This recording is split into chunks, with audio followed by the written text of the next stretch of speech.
Bom, pessoal, tá eu aqui de novo, Antônio Alves de Souza. Bom, pessoal, eu gravei o primeiro vídeo, né? Fala dos acontecimentos, né?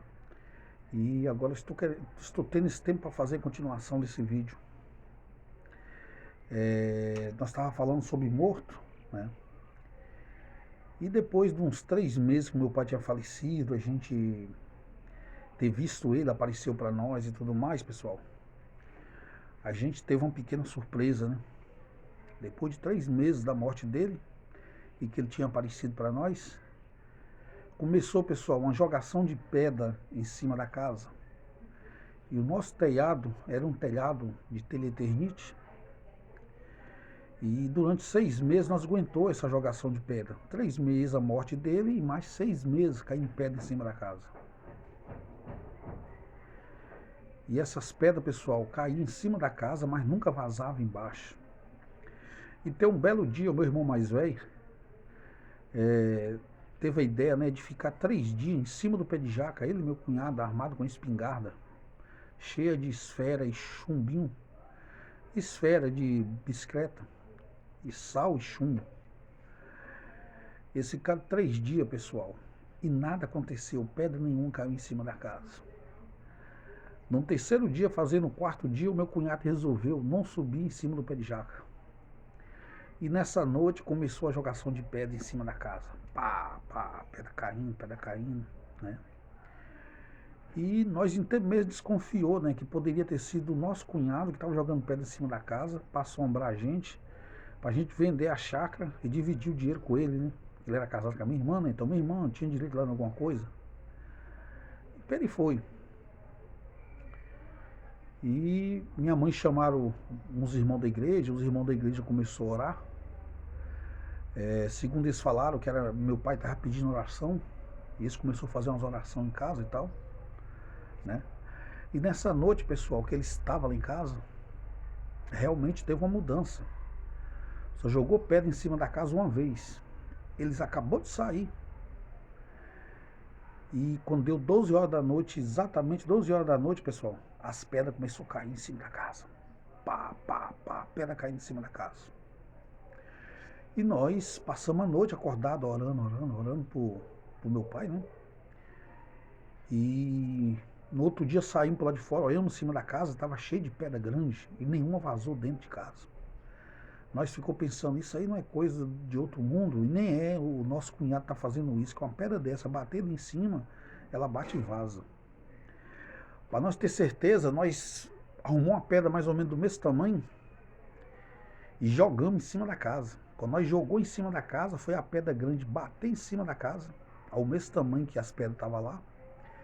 Foi bater em cima da casa, a teia estourou, furou um buraco na teia e a pedra caiu lá no meio da sala nossa. Nós falou, viu?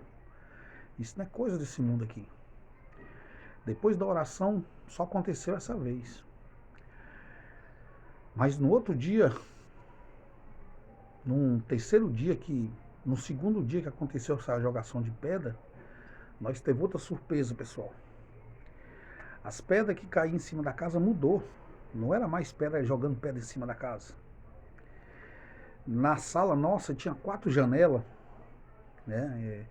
3 janelas dos laterais e uma do quarto, né? Que era uma sala e tinha um quarto na frente também, colado na sala. 4 janelas e mais duas de 2 quartos laterais do lado esquerdo. 6, 2 janelas da cozinha e uma porta na sala e outra porta lá no fundo da cozinha, porta de saída, claro. De repente, nós esperamos, sentados, sem dormir, esperando cair pedra, e de repente começou a bater, pessoal. Começou a bater na porta do quarto da minha mãe, ou seja, na janela do quarto da minha mãe, na porta da sala, nas janelas da sala, janela das cozinhas, janela da cozinha e a porta da cozinha. Tudo ao mesmo tempo, pessoal. Nós, meu Deus do céu, quem é que está batendo aí? E nós gritamos, vamos pegar a espingarda, mas nada, sem resposta, sem nada. E nós ficou ali uns 2, 3 meses nessa outra situação terrível. Depois de 6 meses mudou e nós ficou mais ou menos uns 2 meses, mais ou menos, vendo batendo nessas portas. Foi um belo dia, minha mãe Minha mãe resolveu, né, pegar essa espingarda, colocar esfera de bicicleta, sal grosso. Se fosse pessoas, teria que ter 8 pessoas batendo na janela e nas portas. E começava primeiro no quarto da minha mãe, pessoal. Quando deu 12 horas da noite, nós olhamos no relógio, 12 horas da noite. Quando pensar que não, pessoal, começou a bater no quarto da minha mãe e na porta da sala, porta da cozinha e nas janelas da sala e as janelas da cozinha, tudo ao mesmo tempo. Nós já tínhamos combinado, né? Quando começasse a bater na porta do quarto da minha mãe, nós já tínhamos combinado de abrir a porta do quarto, a janela do quarto da minha mãe. E foi o que aconteceu. Quando começou a bater, a mãe chamou nós entrou para dentro do quarto dela. E tá batendo da janela, batendo da janela. Eu preparei uma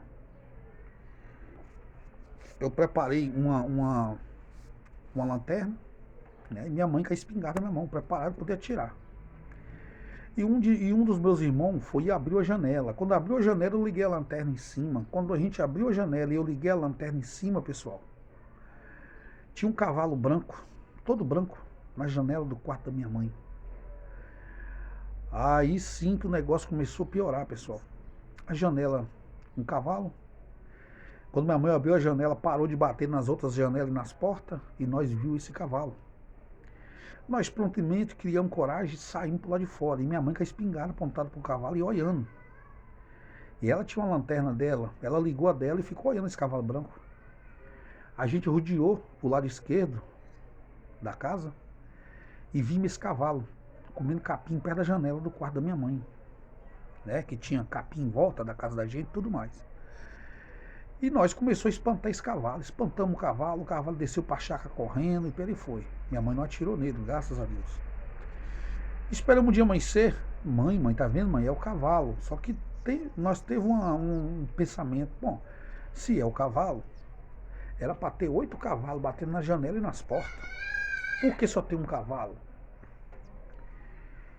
E nós, né, acordamos, nós não conseguimos dormir com esse pensamento. E resolvemos acordar cedo, 5 horas da manhã, e fomos lá no fazendeiro que fazia divisa com a nossa chácara, né? Tinha um pasto que fazia divisa com a nossa chácara. Nós desceu para a chácara, né? Para passar pelo pasto e ir lá no curral, na casa do fazendeiro, conversar com ele. E nós desceu, né? Aí antes de nós passar a cerca, nós começou do começo da cerca que fazia divisa, até no final, olhando, para ver se tinha algum arame arrebentado. E por incrível que pareça, pessoal, não tinha arame arrebentado nenhum. Mas a gente resolveu ir lá conversar com o fazendeiro. Chegamos para ele, explicamos a situação e falamos para ele que era um cavalo branco que estava batendo na janela do quarto da minha mãe e tal. Ele virou para nós de um jeito estranho, falou mesmo assim, olha, certamente eu preciso de água ali para os meus animais e tudo mais, mas acontece que eu tenho cavalo branco. Você pode ir lá no curral e olhar, os cavalos estão tudo lá presos. Tem cavalo preto, cavalo pintado, né? Cavalo de outras cores, cavalo marrom, jegue, mula. Mas cavalo branco eu nunca tive. Aí nós voltamos para trás, né? Pensando. Bom, pessoal, depois que nós vimos o cavalo branco, parou de bater nas portas, nas janelas. Parou por completamente, né? Parou por completamente, né?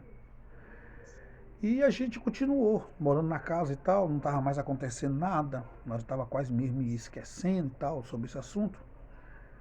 E foi passando o tempo, né? Alguns meses depois, né? E graças a Deus tinha parado, e nós falou, viu, acho que era cavalo dele mesmo, ele não soltou o cavalo aqui mais.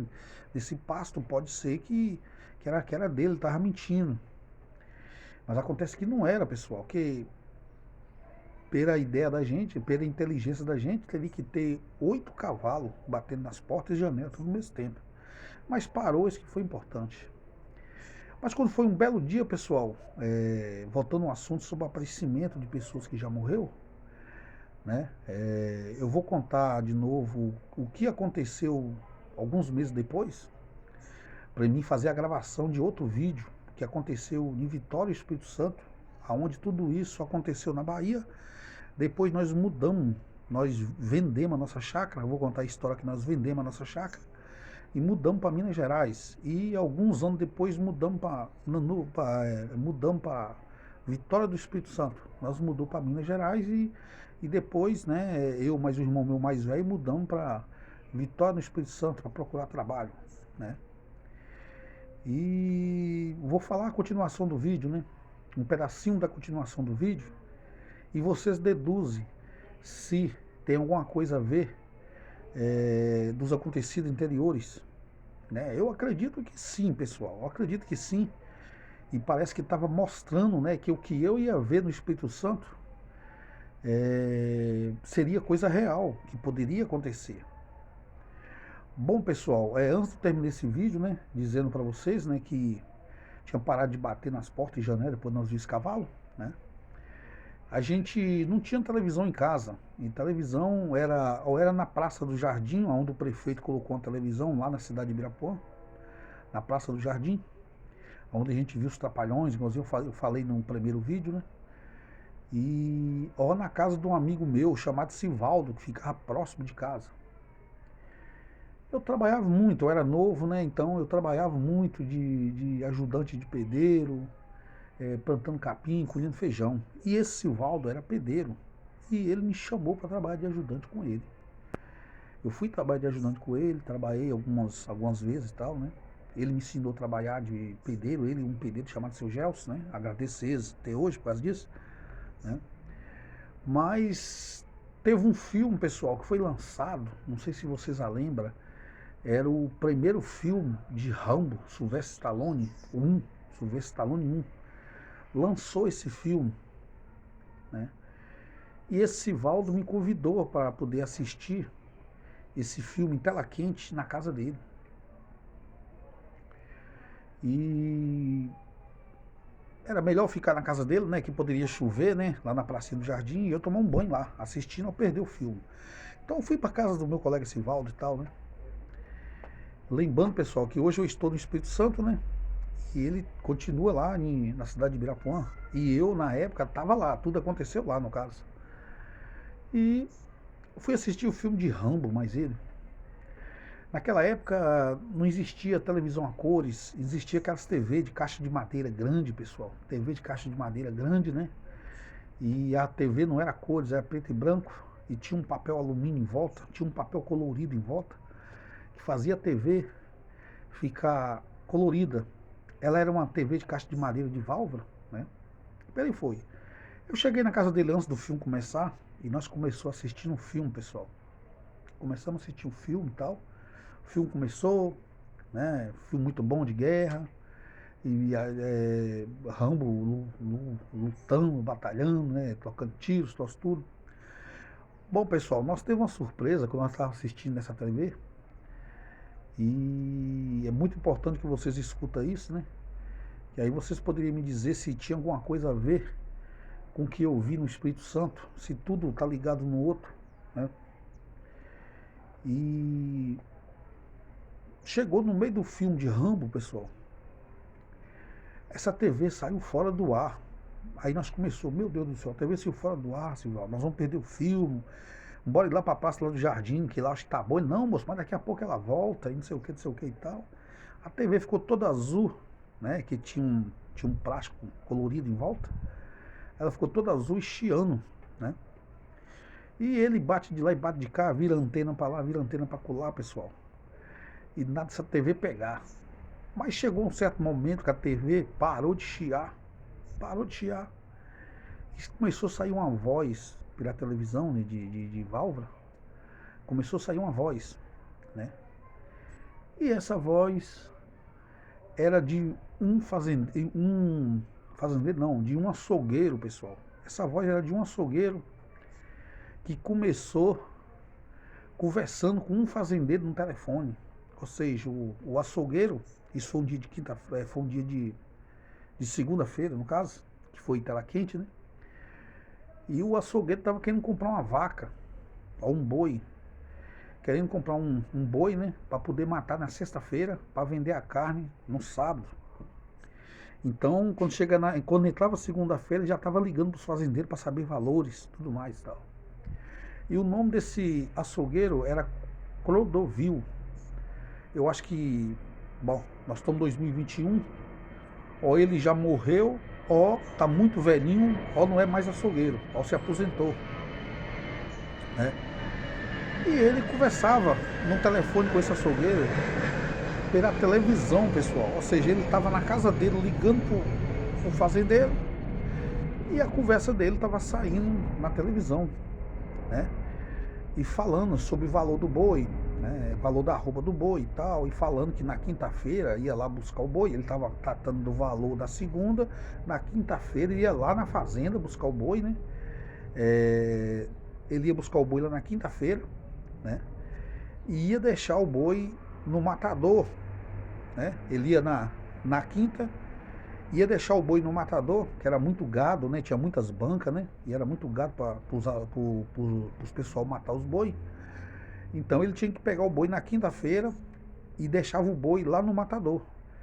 Então ele queria chegar primeiro, né? Para matar o boi primeiro, o boi dele primeiro.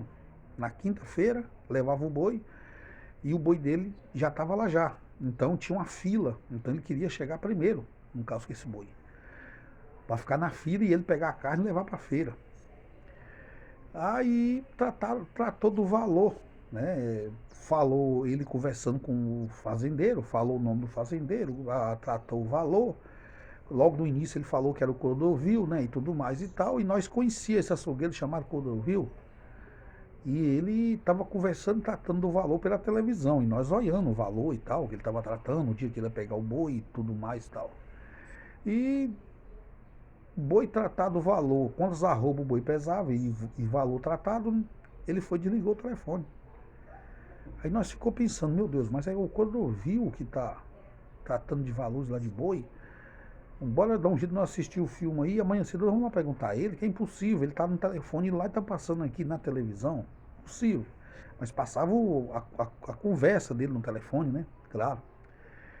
E nós conseguimos consertar, pessoal, a televisão, mexendo na antena para lá e tal, o filme continuou. O filme continuou, né? E quando o dia amanheceu, a gente, antes de ir no trabalho, a casa que nós estávamos fazendo ficava perto da casa do Cordovil, e nós resolvemos passar lá e conversar com ele, na hora do almoço. Nós fomos para o trabalho, cidade pequena, né? Quando dava 11 horas nós íamos embora almoçar, e 1 hora pegava no serviço. Então a gente resolveu, pessoal, passar na casa de Cordovil e conversar com ele. E nós chegou tocando um assunto com ele sobre o telefone que ele ligou para o fazendeiro. Não sei se foi o fazendeiro Lutz Viana, né? Ou eu acho que foi o fazendeiro Calixto, né? Que vendia muito gado e tudo mais. Aí nós passou lá e conversou com ele, né? O senhor comprou algum boi na mão do seu Calixto? Ele falou, comprei. O que tem? Ó, que nós estávamos assistindo um filme do Rambo ontem, e o senhor apareceu tratando sobre o valor desse boi ontem à noite, tal hora assim. O fazendeiro falou assim, mas como que você sabe? Nós só falou para ele, explicou a situação para ele. Ele falou assim, não, isso é possível, isso é impossível. Eu falando aqui no telefone, aparecendo na sua televisão, mas foi verdade. E é verdade que o senhor tratou do boi ontem? Ele falou, foi. Ontem eu tratei com o bolo, ontem eu tratei do boi. Comprei o boi, né, para na quinta-feira ir lá buscar, e na sexta-feira à noite, né, de madrugada, eles iam matar o meu boi. Isso aí foi verdade. Eu assim, pois é. O boi do senhor não custou X? Ele falou, foi. Como você sabe? Porque nós vimos o senhor falando do valor. E o senhor comprou na mão do fazendeiro Calixto. Ele falou, realmente foi. Então ficou essa dúvida, pessoal. Bom, eu contei essa história do boi e o aparecimento, né, dessa voz dele na televisão, né? E logo alguns meses depois, pessoal, nós vendemos nossa chácara e nós fomos para Nanuque, Minas Gerais. E minha mãe ficou em Minas e eu, meu irmão mais velho, mudamos para o Espírito Santo em busca de trabalho, né? Em busca de trabalho. Meu irmão era pedreiro, eu também era também e tal. Então a gente veio para o Espírito Santo em busca de trabalho, né? E a continuação desse vídeo, pessoal, eu vou contar depois sobre a televisão que a gente viu, que a gente acompanhou, né? O açougueiro comprando boi com o fazendeiro, e nós escutou tudo pela televisão. Ou seja, o telefone dele apareceu na televisão desse amigo meu, pessoal. Então, quando eu cheguei no Espírito Santo, alguns meses depois, pessoal, aconteceu outro problema, outra situação, onde a minha esposa é testemunha de tudo isso, pessoal. Minha esposa é testemunha de tudo isso. Aconteceu outra situação, só que lá no Espírito Santo. Então gostaria de saber, né, vocês aí que estão assistindo, que viu esse vídeo meu, né, algum especialista, né, não sei, sobre esse assunto, se tem alguma coisa a ver o Espírito Santo com a televisão que aconteceu lá na Bahia, né? Então gostaria de saber, que no meu pensamento tinha tudo a ver. Só simplesmente me provou, né, que seria capaz de uma pessoa morrer e entrar em contato com a gente através de uma televisão de válvula, ou em contato com a gente com uma televisão com som de toca-fita. Bom, isso aconteceu comigo, né? E pesquisando na internet, aconteceu também nos Estados Unidos. Mas isso, pessoal, é outro vídeo que eu vou gravar. Se vocês gostou aí, vocês dão um like pra mim, curte aí, se inscreve no meu canal, entendeu? Meu nome é Antônio Alves de Souza, o contador de história, que aconteceu na vida real. Muito obrigado a vocês aí, dá um like aí, por favor.